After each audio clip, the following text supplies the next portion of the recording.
Maria do Céu Antunes, ministra da Agricultura e antiga presidente da Câmara de Abrantes, esteve em Tomar, no Hotel dos Templários, a convite da Confagri, Confederações de Agricultores, que reuniu em Conselho Geral. Em debate esteve, como ponto de destaque, o plano estratégico da PAC, o PEPAC 2023-2027, aquele que se afigura como sendo o balão de oxigênio para manter vivo o mundo rural. A ERDS também marcou presença nesta iniciativa, ocasião em que Manuel dos Santos Gomes, presidente da Confagri, referiu que os agricultores querem produzir de forma sustentável para que não faltem alimentos à mesa dos portugueses, mas para isso a PEPAC não poderá continuar a premiar e a promover a não produção. A todos agradeço a presença, bem como os valiosos contributos que nos trouxeram ao longo deste trabalho.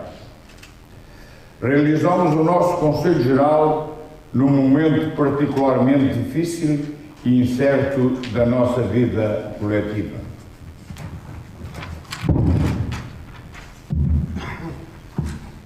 A crise dos mercados das matérias-primas de transportes e energia, a crise das alterações climáticas, somam-se agora à crise política em Portugal e à incerteza quanto ao seu desfecho.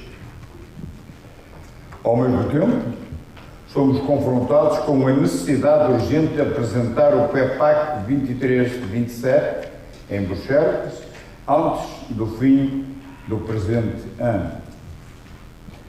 Um plano estratégico da aplicação da PAC, que é da maior importância para o nosso setor e que constitui uma oportunidade única e irrepetível nos próximos anos para definir uma política agrícola mais justa e mais eficiente que responda aos problemas que o nosso país enfrenta a nível da sua balança agroalimentar, do seu território de coesão económico e social. Por isso, a nossa primeira crítica não pode deixar de ser quanto ao timing apertado que nos é imposto por Bruxelas e que nos está a obrigar a um debate demasiadamente rápido e insuficiente do PEPAC em Portugal. A própria regulamentação europeia que enquadra o PEPAC está ainda incompleta e nem sequer está traduzida em todas as línguas. Por isso, consideramos que Portugal deve exigir mais tempo para a discussão e avaliação de um plano tão importante, estratégico, como é o PEPAC. Quanto às propostas do Ministério da Agricultura, que nos foram dadas a conhecer, apenas na última semana, elas têm ainda muitas insuficiências que limitam a nossa análise e que importa referir designadamente. O valor das ajudas unitárias por medida, a clarificação das medidas que são acumuláveis entre si, a dotação financeira a atribuir algumas medidas, a apresentação de apenas 2 cenários para os pagamentos por superfície. Apesar destas insuficiências, a Confagri analisou as principais linhas de orientação política que enquadram a proposta do PEPAC e considera o seguinte: o grande objetivo definido para o PEPAC de promover uma gestão ativa de todo o território, com o qual estamos totalmente de acordo, não é, em nosso entender, alcançável com as propostas até agora conhecidas. Sem viabilidade económica da atividade agrícola e florestal, não existe gestão ativa do território e essa viabilidade não é assegurada por este PEPAC para muitos agricultores, setores e regiões.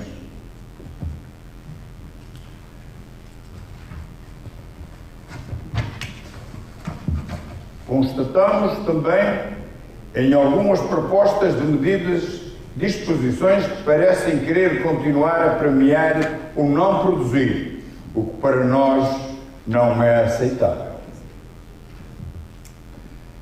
A opção do Governo pela convergência total do valor dos direitos do pagamento base em 2026 deverá, na ótica da Confagre, ser acompanhada pela possibilidade de entrega de novos agricultores e de novas áreas que da agora não beneficiaram das ajudas diretas da PAC.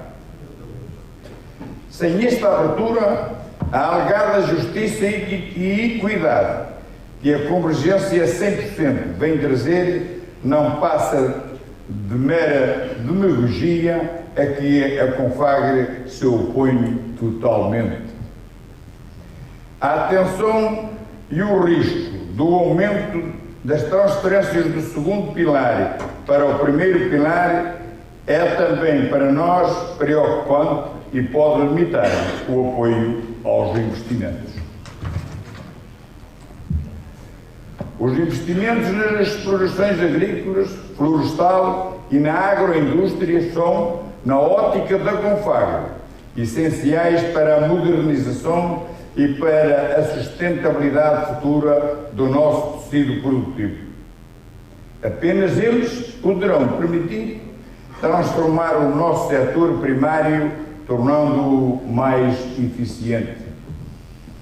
A alegada incapacidade do setor conseguir executar os montantes anuais que têm sido destinados ao investimento constitui uma falácia, pois são muitos os agricultores e as empresas que, no âmbito do PDR 2020, não têm tido os seus projetos de investimento aprovados por falta de dotação financeira.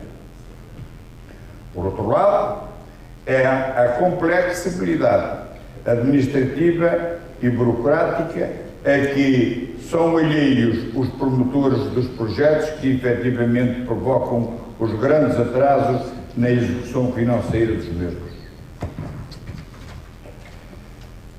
A Confagre considera ainda que a atual proposta de PEPAC é muito pouco ambiciosa do que toca ao reforço da posição dos agricultores na cadeia agroalimentar, nomeadamente através das cooperativas e das organizações de produtores que atuam nos mercados.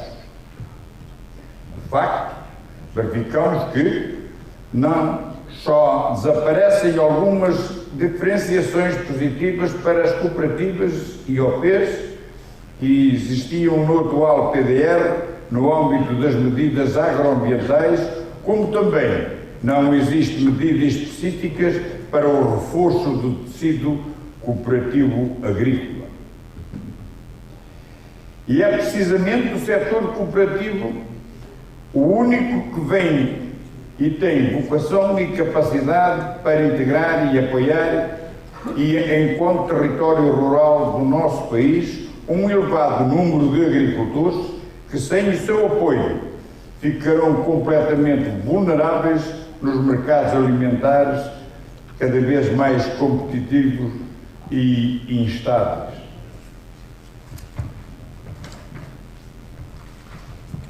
A nível setorial, mantém-se sem alterações significativas as intervenções específicas para o vinho, as frutas e hortícolas e a apicultura.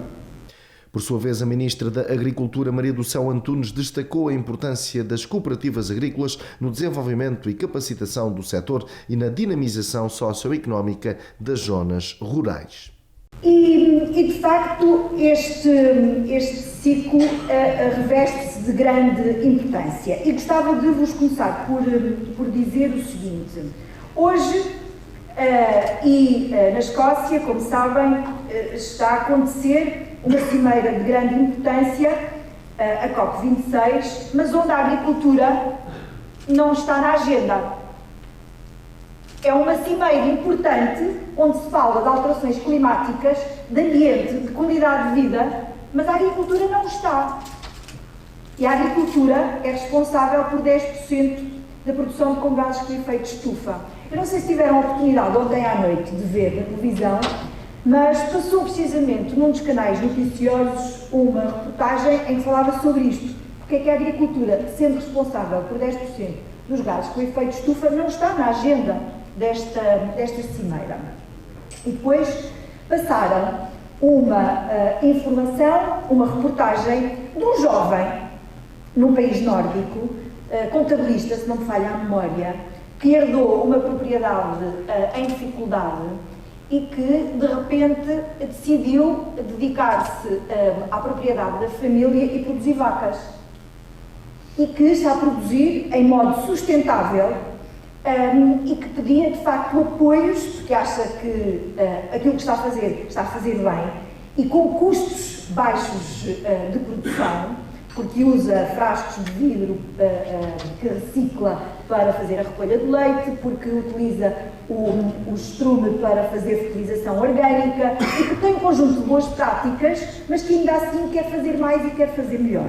Bom, e eu fiquei muito contente hoje de manhã quando abri o meu clipping e que tenho uma notícia que a FPAS é líder europeia num consórcio com 17 outras organizações, com 14 instituições de investigação para desenvolver boas práticas para o bem-estar animal. Eu pensei, bom, não estamos lá, não estamos a discutir a agricultura, mas os agricultores estão preocupados com estas matérias e ainda bem que eu hoje vou estar com a Confagri, porque a Confagri bem que está preocupada e os seus associados bem que estão preocupados com o futuro da agricultura e bem sabem que a nova PAC vai muito para além da distribuição daquilo que são os apoios.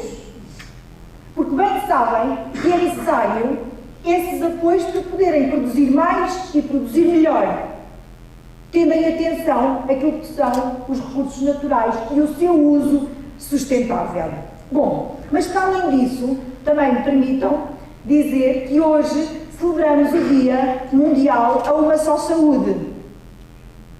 E, portanto, também vos quero dizer que é um dia muito feliz para estarmos aqui hoje a falar sobre agricultura e sobre o futuro.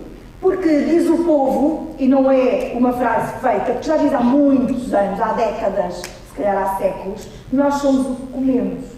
E se nós produzirmos bons alimentos, se nós comermos bem, se nós cozinharmos bem aquilo que os nossos agricultores produzem, que produzem tão bem em Portugal, então nós vamos ter a capacidade de ter mais bem-estar e mais saúde. E, portanto, quero começar esta minha intervenção, em primeiro lugar, por agradecer a todos e a cada um de vós em particular e que levem para os vossos associados este agradecimento por todo o trabalho que nestes quase 2 anos de pandemia todos fizeram para podermos continuar a alimentar os portugueses, que nada nos faltou, mas também, por isso mesmo, continuamos a ter a capacidade, foi o único setor da atividade económica em Portugal que continuou a exportar e continuamos a aumentar as nossas exportações e estão por isso todos e todas de parabéns. Mas quero-vos dizer que ao longo da construção da PAC,